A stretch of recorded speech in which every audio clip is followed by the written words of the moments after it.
তনুষা চ্যানেলে আপনাকে অনেক অনেক স্বাগত। আজকে আমি গরুর দুধ থেকে কিভাবে খোয়া ক্ষীর তৈরি করে, আমরা যেটাকে বলি চাছি, সেটা তৈরি করে দেখাবো।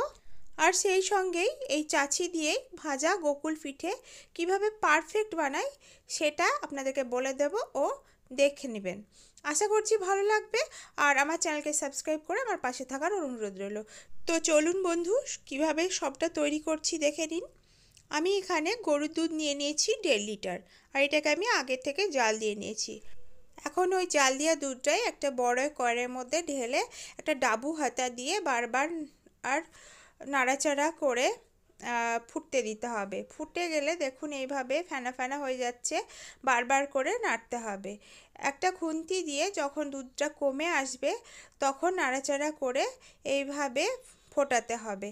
আর সাইডগুলোকে চেঁচে দিতে হবে এইভাবে খুন্তি দিয়ে, না হলে লেগে যাবে আর পুড়েও যেতে পারে। তো বারবার ক্রমাগত নাড়াচাড়া করতে হবে। ক্ষীর হয়ে গেছে। এখন এর মধ্যে 1 চামচ চিনি দিয়ে আরও এটাকে ঘন করতে হবে। সাইড বারবার চেঁচে দিতে হবে খুন্তি দিয়ে এইভাবে, আর ফোটাতে হবে হাই ফ্লেমে, পুরোটাই হবে।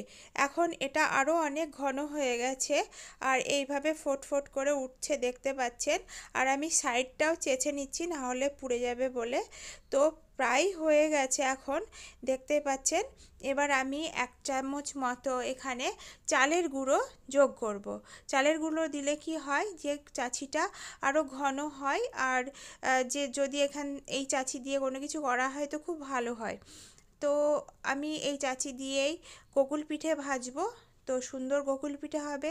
তো দেখতে পাচ্ছেন পুরো নাড়াচাড়া করে পুরো ঘন হয়ে গেছে, একটা পুরো ডোয়ের মতো হয়ে যাচ্ছে, যেমন ময়দা মাখলে হয় সেরকম টাইপের। তো এই যে চাছি আমার পুরোপুরি রেডি। এবার চলুন নামিয়ে নিই এটাকে একটা অন্য পাত্রে, আর ঠান্ডা হতে দেব। এবার সব চাছিগুলোকে একটু একটু করে তুলে বাটির মধ্যে দিয়ে রেখে দিচ্ছি।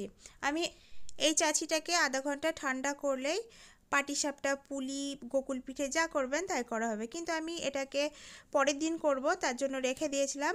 আর এই চাছি যদি রেখে দেওয়া হয় তাহলে ঠান্ডা হয়ে গেলেই একটু বেশি শক্ত হয়ে জমাট বেঁধে যায়।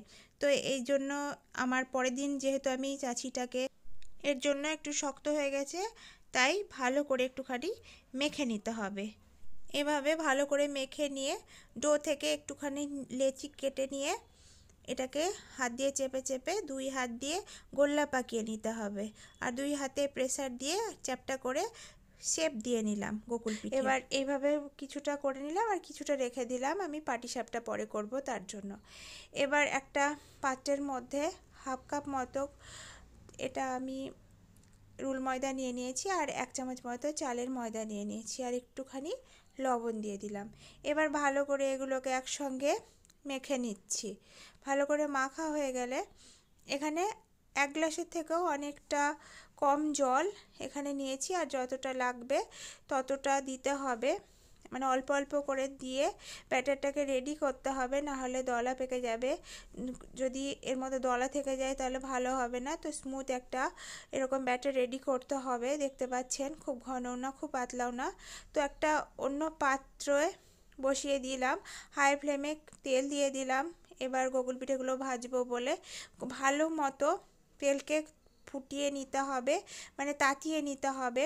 তারপরে গোকুল পিঠে ছাড়তে হবে, তাহলে পরে গোকুল পিঠেগুলো সুন্দর আকারেই থাকবে।